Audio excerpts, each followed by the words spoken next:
हरे कृष्णा। आज मैं आपको एक कथा सुनाने जा रही हूँ। बहुत बहुत समय पहले की बात है।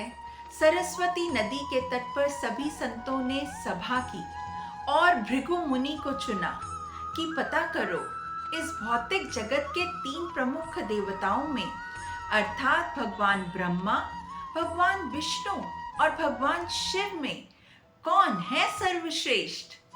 तब भृगु मुनि तीनों देवताओं की परीक्षा लेने निकल पड़े। वे सबसे पहले ब्रह्मलोक अपने पिता ब्रह्मा जी से मिलने गए। वहां उन्होंने जानबूझकर अपने पिता ब्रह्मा का कोई सम्मान नहीं किया, ना तो उन्हें प्रणाम किया और ना ही उनसे कोई प्रार्थना की। पुत्र के इस दुर्व्यवहार से ब्रह्मा जी बहुत क्रोधित हो गए, परंतु पुत्र प्रेम ने उनके क्रोध को नियंत्रित रखा।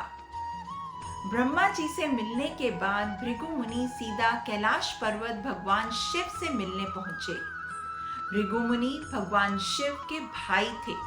भगवान शिव ने जब भृगु मुनि को देखा तो वे बहुत खुश हो गए और उनसे गले मिलने के लिए उठे, परंतु भृगु मुनि ने भगवान शिव से गले मिलने से इनकार कर दिया। वे बोले, आप अशुद्ध हैं क्योंकि आप अपने शरीर पर भस्म लगाते हैं।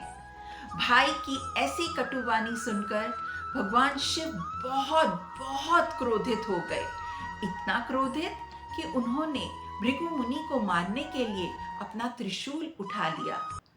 इस पर मां पार्वती को भगवान शिव का गुस्सा शांत करने के लिए आना पड़ा। अपनी जान बचाकर भृगु मुनि श्वेत द्वीप ग्रह पहुंचे।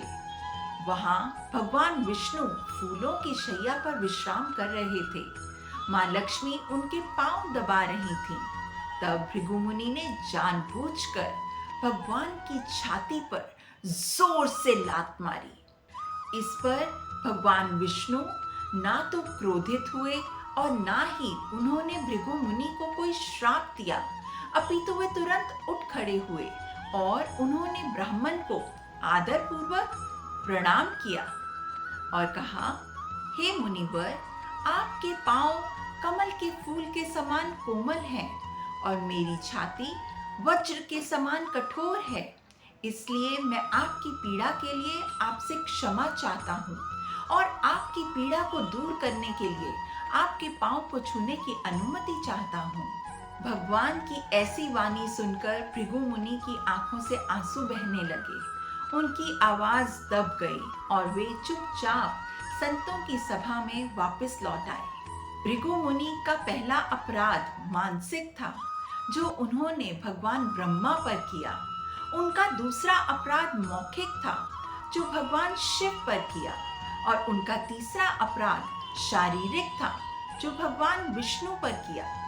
अगर तीनों अपराधों को कंपेयर करें तो हर अपराध की एक के बाद एक इंटेंसिटी बढ़ती चली गई। पहले मानसिक, फिर मौखिक और फिर शारीरिक। तब सभी ऋषियों ने सर्वसम्मति से भगवान विष्णु को सर्वश्रेष्ठ घोषित किया। आशा करती हूँ आपको ये कथा अच्छी लगी। ओम नमो भगवते वासुदेवाय नमः।